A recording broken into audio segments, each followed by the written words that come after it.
My daughter disinvited me from her wedding because her mother, my former spouse, insisted her current husband should be the one to escort her down the aisle.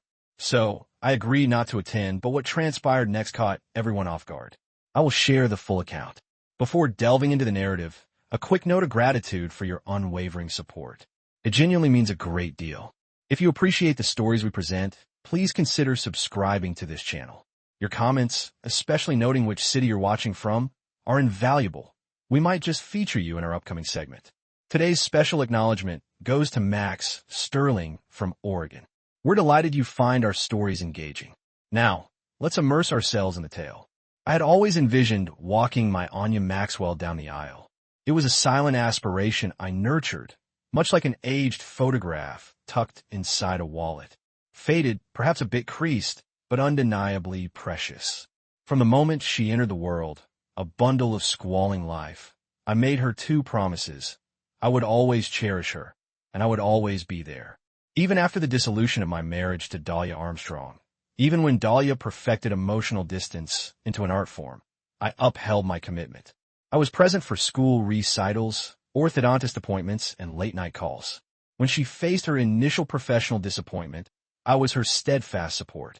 Perhaps not flawlessly, but dependably. So, when she announced her engagement and sought my assistance with the nuptials, I responded without hesitation. I informed her I'd manage the reception hall, the catering arrangements, and the videographer. Anything you require, my dear, I affirmed, and I meant it wholeheartedly. Coordinating the wedding effectively became a secondary occupation. I would rise before dawn to review vendor agreements and remain awake late into the night, comparing various floral designs. My weekends were consumed by spreadsheets and confectionery tastings. I even mastered the distinction between peonies and ranunculus, terms I hadn't known existed half a year prior. Yet, it wasn't solely about the grand occasion. It was about that specific moment, that sacred procession. Her hand in mine, the orchestral music accompanying our measured steps as I presented her. Not merely to a partner, but to a future she had meticulously chosen. I had no desire to dictate the event. I simply yearned to be an intrinsic part of it. After so much I felt I had forfeited in the divorce, this felt like a chance for affirmation, a testament that I was finally being recognized as the devoted father I had consistently strived to be. My former spouse, Dahlia Armstrong, harbored alternative plans. We had been divorced for 15 years, yet she retained an uncanny ability to inflict pain without overt confrontation. It commenced subtly, suggestions that my involvement in specific planning aspects might be unnecessary, casual remarks about how her husband, Graham Ashton, had truly stepped into a paternal role during Anya's adolescent years. I bit my tongue through most of it. I reminded myself this day was for Anya, not for me, and concentrated solely on her happiness. But something in Dahlia's tone, a quiet, self-serving presumption, stirred a churning sensation in my stomach, as if she were incrementally erasing my presence and substituting it with her second husband, piece by painful piece. I endeavored not to let it show. I reassured myself that Anya understood the truth, that our bond was unique, that when it truly mattered, she would choose me. We were nearing the final stretch, with only 3 weeks remaining until the grand occasion, when Anya arrived at my residence bearing a box of artisanal chocolates and an expression of apology. I should have discerned something was amiss. She never brought sweets unless she was apprehensive. "Dad," she began, her voice delicate, like a fragile leaf near a flame. "I need to discuss something with you, and I truly hope you won't be upset." I offered a reassuring smile and urged her to speak her mind. I was already bracing myself, but I wasn't adequately prepared. Not truly. Not for what followed. She informed me that Dahlia had suggested how meaningful it would be for Graham if he were the one to escort her down the aisle, adding that it would ensure tranquility, that it was merely a symbolic gesture, nothing more. Anya stated she had considered it and decided to permit him.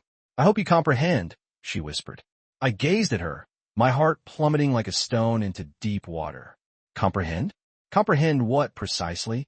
That the moment I had anticipated, planned for, and financed was being handed to someone else merely to circumvent conflict. I remained silent initially. I simply nodded as if my head moved independently. She embraced me, articulated her love, and then departed. I remained seated for an extended period after the door closed. The chocolates remained on the counter, untouched. A quiet, dangerous ache settled in my chest. It wasn't about Graham. It wasn't even about Dahlia. It was about the fact that my daughter, my own flesh and blood, had prioritized convenience over genuine connection, tranquility over presence. She did not want me to walk her down the aisle because she wished to avoid disturbing her mother. That was the unvarnished truth, whether she admitted it or not. And in that moment, I felt less like a father and more like a mere financial contributor. Just a signature on a check. But I did not erupt. I did not raise my voice. I did not attempt to elicit guilt. I told her I understood. And the most painful part was, I truly did. I understood precisely my standing. Somewhere beyond the frame, observing from the sidelines, offering polite applause as someone else assumed my rightful place. That evening, I passed a pile of invoices on my desk. The caterer, the florist, the venue deposit. And for the first time, I pondered what would occur if I simply ceased. I did not broach the subject in our subsequent conversations. Anya chattered about table settings and color schemes, and I nodded along as if I hadn't been subtly demoted in my own daughter's life. I suspect she misinterpreted my silence as grace. Or perhaps she hoped that if we continued moving forward, I would forget what had been appropriated. But I did not forget. Every phone call about floral arrangements, every email concerning vendor timelines, each one chafed against the raw spot she had left in my chest. I kept reflecting on the casual manner in which she had delivered the news, how rehearsed it sounded, as if she had explained it a dozen times before approaching me, and worse, as if she had already determined how I ought to feel about it. Calm, supportive, detached. But I was none of those things. I was mourning a moment I would never reclaim. Dahlia finally telephoned a few days later. That alone was peculiar. We hadn't spoken on the phone in over a year. I nearly let it go to voicemail, but curiosity prevailed. Her voice was saccharine, cloyingly sweet, in a way I had learned to mistrust. "Hello," she chirped. "I merely wish to confirm that you and Anya are aligned regarding the ceremony. I know it's a slight alteration, but we genuinely believe it's for the best. We, not Anya, not I, as if she and her husband had rewritten the script and assigned my daughter a role. It will circumvent unnecessary friction," she appended. "And Graham has truly earned this moment, you know." I cannot recall my verbal response. Something polite, something constrained and hollow. What I do remember is gripping the edge of the counter until my knuckles whitened. That night, sleep eluded me. I lay in bed, fixated on the ceiling, the stillness of the house pressing down on me like an immense weight. I reflected on all the years I had dedicated to being enough, how I had battled for visitation rights, how I had traversed the city twice weekly for 5 years to manage every pickup and drop-off, how I had endured bleachers with rain soaking through my jacket just to wave at her from the sidelines. And now, with a single phone call, Dahlia had managed to snatch the only role I had left to play. Graham had earned it by being present during her teenage years when I was deliberately kept at arm's length. When every decision necessitated negotiation and every holiday was a tug-of-war, I had persevered in the struggle when it would have been simpler to retreat. And this was my recompense. The ensuing weekend, we gathered for brunch at a bustling downtown eatery. Anya radiated happiness, discussing dress alterations and a last-minute modification to the dessert display. I genuinely attempted to remain present, but then she uttered something that froze me. "Graham's been practicing the walk with me," she said, chuckling. "He's taking it quite seriously." My fork clinked against the porcelain plate. I looked up and saw it, the fleeting nervous flicker in her eyes. She knew, somewhere beneath the smiles and place cards and digital inspiration boards, she knew she was betraying me. She sipped her mimosa and avoided my gaze, and I sat there, chewing through resentment as if it were Eggs Benedict. When the bill arrived, I settled it without a word. As we proceeded to the parking lot, she gently took my arm. "Dad," she said softly, "I know this is difficult, but I need you to be at peace with it. I need this day to be harmonious. Please."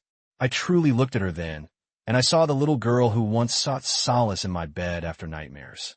The teenager who called me weeping from the department store because her credit card was declined. The woman now imploring me to accept my erasure in exchange for a tranquil afternoon. And I realized she wasn't asking me to understand. She was asking me to vanish, to make it easier for her to pretend the compromise held no cost. I want you to be happy, Anya. I finally articulated. That is all I have ever desired. She smiled, visibly relieved.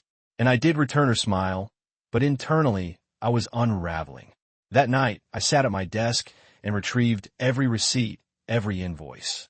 The grand total caused my vision to blur. Tens of thousands of dollars. Venue, catering, illumination, videographer, disc jockey, even the custom monogram cocktail napkins. All paid for, all under my name. I opened my laptop and stared at the email drafts I had initiated and subsequently deleted over the past few weeks. Then I selected one and began typing. To whom it may concern, this is Reginald Miles. I wish to terminate our agreement with immediate effect. It arrived as a text message, not a call, not a face-to-face conversation, just a few gray bubbles on a screen that illuminated around 9:30 p.m. on a Tuesday. Hey, Dad, can we chat tomorrow? Mom thinks it might be better if you didn't attend the wedding. I'm sorry. I stared at it for a full minute before the screen dimmed. My hands remained still. I did not respond. I simply sat there, the soft glow of my phone illuminating the dining room, where the place settings for her rehearsal dinner still resided in my online shopping cart, unpurchased. I felt as one might in a dream that suddenly twists, where familiar faces become strangers and the ground beneath you subtly shifts until you realize you are no longer standing on anything stable. I did not sleep that night. I cannot discern if it was anger or heartbreak or some bitter concoction of the two that kept me awake. The quiet of the house was dense, unforgiving.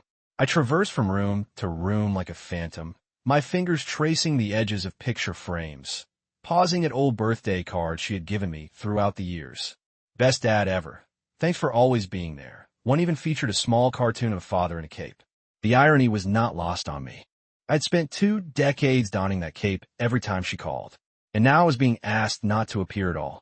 Not because I had erred, not because I'd failed her, but because my presence was inconvenient, disruptive, a variable that did not neatly fit into Dahlia's meticulously crafted vision of harmony. The next day, I awaited her call. It never came. At 4:15 p.m., I called her instead. She answered promptly, her voice light, as if she had been rehearsing her lines all day. "Hi, Dad," she said, as if nothing was amiss. I asked her to clarify. She sighed. "It's just Mom thinks it will be tense if you're there. She's worried Graham will feel awkward, and I don't want any drama. You know how she gets." Yes, I thought. I do. I knew precisely how Dahlia got. I had spent 13 years married to her, another 15 attempting to co-parent through her emotional minefields. I asked Anya if this was truly what she desired, if she genuinely wished for me not to attend. There was a pause. Then, I just want the day to proceed smoothly. I did not raise my voice. I did not plead. I simply sat there, the silence stretching like a taut rope between us. I could hear her breathing on the other end, rapid and shallow, as if she anticipated me exploding so she could hang up and claim she had tried. But I did not grant her that. Instead, I said, "Okay." That was all just one word, but it felt like an earthquake within me. I repeated it, softer this time, almost to myself, and she exhaled as if I had granted her permission to feel unburdened by her actions. "Thank you," she whispered. "I knew you'd understand." She did not understand me at all. After we disconnected, I remained in the driveway for nearly an hour. I observed the light receding from the sky in that way it does when the day does not truly end, but simply folds itself into something darker. That is how I felt. Folded, smaller, diminished, as if I had been slowly edited out of the story, one scene at a time, until all that remained was my name on an invoice.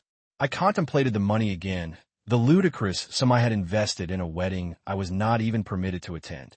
And for what? To avert drama? To preserve peace between Dahlia and her new husband? I realized then that I was not merely excluded. I was betrayed, and that betrayal did not require fireworks or shouting matches.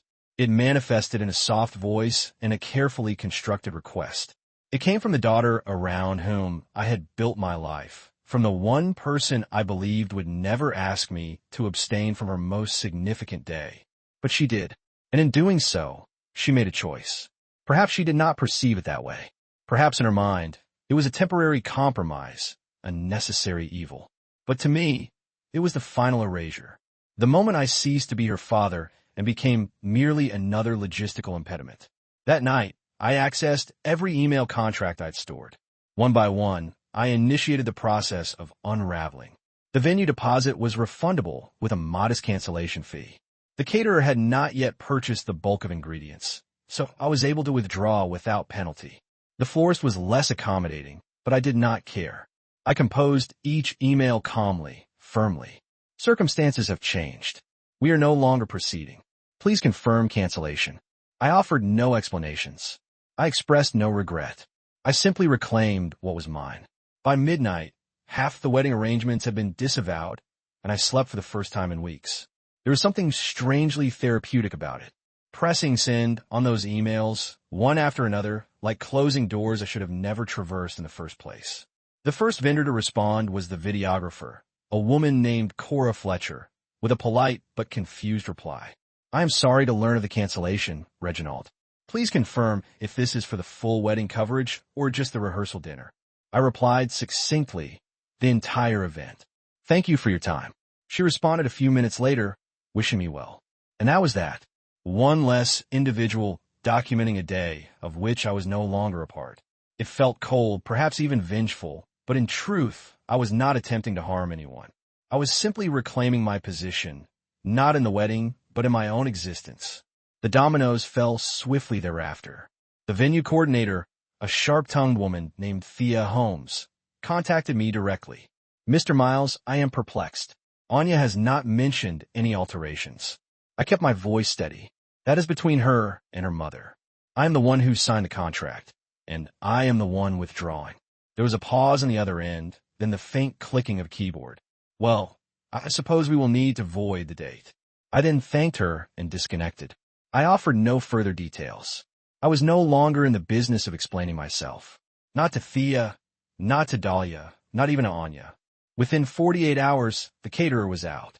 The disc jockey, Liam Turner, whom I had actually grown fond of, he was a quirky individual who had helped me curate the father-daughter playlist, sent me a lengthy email expressing disappointment. Let me know if there's a future event I can assist with, he wrote. I closed the email without replying. There would be no future event. Not with Anya. Not after this.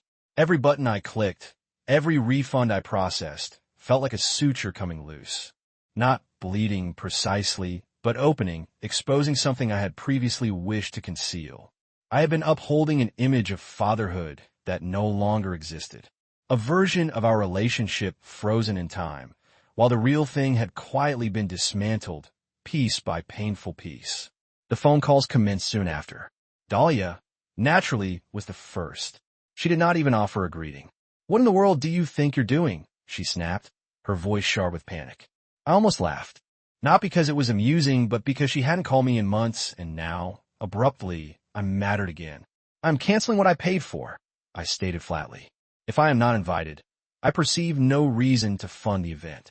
She scoffed, as if I were a child throwing a tantrum. This is Anya's day. You're ruining it. That struck a nerve. No, I said slowly. You already did that. I am merely adjusting my involvement accordingly. She cursed at me, then hung up. I was not surprised when Anya called later that night. I did not answer immediately. I watched the screen flash 3 times before my thumb finally pressed accept. Her voice was strained. Dad, she said, why are you doing this? I did not answer her right away. I wanted to understand how she envisioned this unfolding. Did she imagine I would smile through it? That I would sit at home while Graham escorted her down the aisle and still bear the financial burden for his moment? You asked me not to come, I said. I honored that. Now I am withdrawing from the remainder of it. She began to cry. Not loud sobs, just those soft, sputtering tears that emerge when one is losing control. We've already sent invitations. People book flights. What were we supposed to do? I felt a twinge of sympathy for her. I did, but not enough to undo what I had done. That is not my concern anymore, I said gently. You made a choice, Anya. Now you are experiencing its consequences. The repercussions were immediate. Guests began contacting Dahlia for details. Hotels had no records. Caterers failed to appear. The rehearsal dinner devolved into a last-minute backyard potluck at Graham's brother's residence. On the wedding day, I remained at home. I avoided social media. I did not answer calls. I placed my phone in the kitchen drawer and sat on the back patio with a beer and my dog, allowing the sun to envelop me in slow, warm layers. I imagined the guests arriving in suits and dresses, discovering no chairs, no decorations, no music. I felt no joy in their confusion, only clarity. This was never about retaliation. It was about establishing a boundary. And for once, I stood on the correct side of it. The ensuing silence was the loudest sound I had ever known. For days, no calls, no texts, no emails, just this echoing void where my daughter's voice once resonated. I did not know if the wedding had occurred. I did not inquire. I could have gone online, checked her social media, or awaited some friend to post a blurred photograph of Anya in white standing beside the man who was not me. But I did not. I cannot. Whatever transpired that day, it did not pertain to me. And in a strange, almost bitter way, I had come to terms with that. Or perhaps I had simply become numb. Sometimes the boundary between the two is thinner than we perceive. On the third day, a text finally arrived from my sister, Eleanor Nolan. Heard about the wedding fiasco, what happened? I stared at it for a while before typing back, asked Dahlia. That was all I conveyed. I was not interested in defending myself. Not anymore. For too long, I had assumed the role of the quiet provider. The man who appeared without ever truly being seen. The man who paid, smiled, and stepped aside. I did it during the marriage. I did it after the divorce. And most profoundly, I did it with Anya because I loved her and believed that was sufficient. But love, it turns out, does not always grant permanence. Sometimes it merely makes one more willing to be effaced. Eventually, the messages began to trickle in. Some from extended family, others from friends who had attended the wedding that wasn't. One cousin wrote, "We showed up, and there was nothing there." Anya appeared mortified. Another guest reported being stranded without sustenance or entertainment, and that Dahlia attributed it to a vendor error. A few individuals suspected the truth and reached out more directly. Did you pull the plug? I did not deny it. I did not explain. I simply responded yes. No one pressed further. I believe they all understood, in their own way, that this was not about money. It was about something deeper, something a venue or a cake could never rectify. Then came the letter from Anya. Not a phone call, not a visit.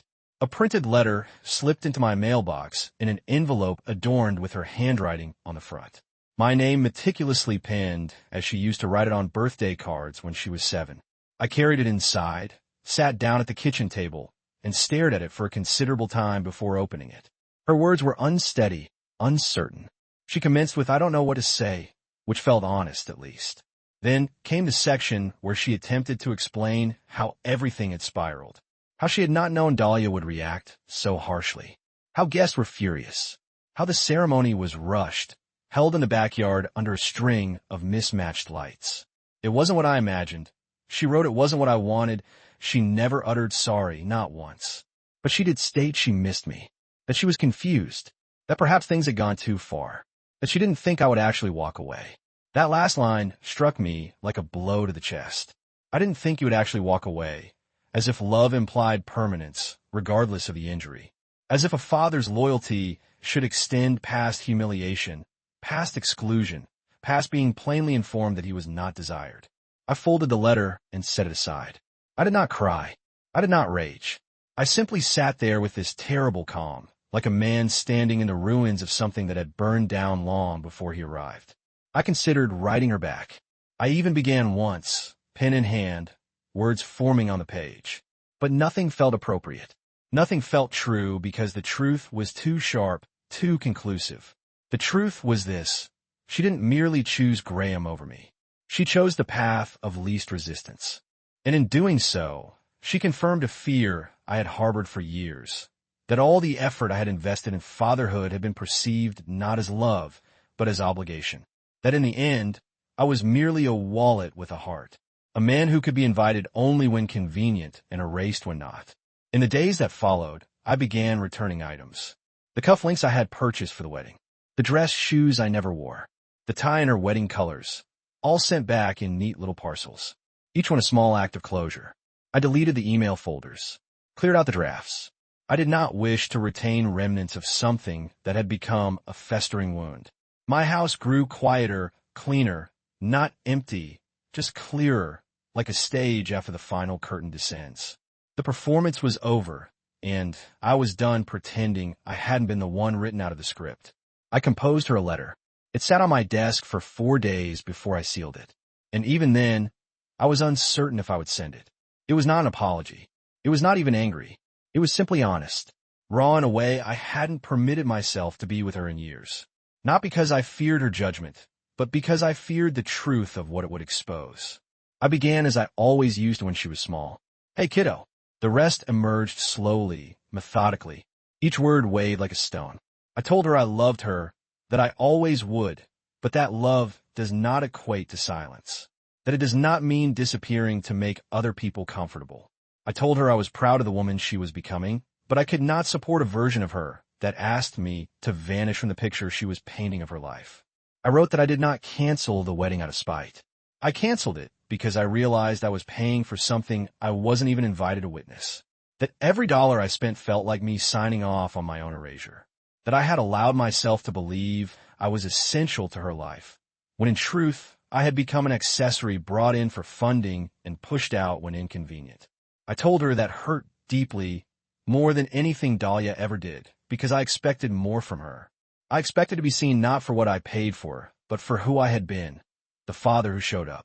I reminded her of the nights I sat in parking lots during her piano lessons because Dahlia didn't want me in the house, of the time I drove 4 hours in the snow when she had a fever at college and didn't want to call her mom, of the nights I fell asleep on the sofa waiting for her to arrive home safely. I did not list these things to guilt her.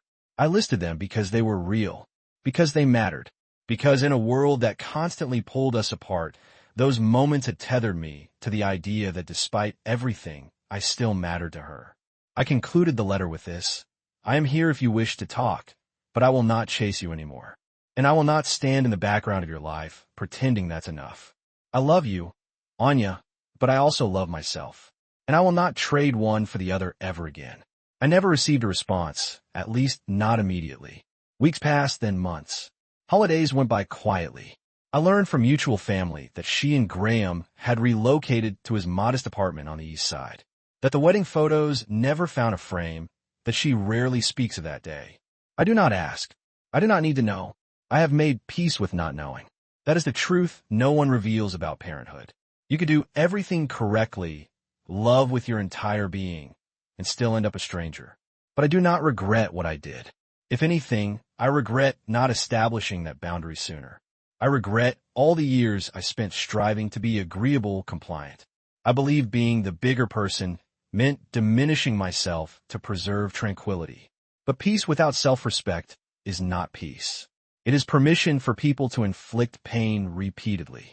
And somewhere between the silence and the final letter, I discovered something I had not felt in a long time. Clarity, not vindication, not self-righteousness, just the quiet confidence of a man who knows he finally stood up for himself. Sometimes I wonder if she will call. Perhaps one day she will, perhaps she won't. I no longer carry my phone with that expectation. I have ceased measuring my worth by her invitations. I have resumed living. Simple things, gardening, fishing, reading the newspaper without searching for hidden meanings in the quiet. My life is smaller now, but not emptier. It is simply mine again. And if she ever does reach out, I will answer, but I will not yield.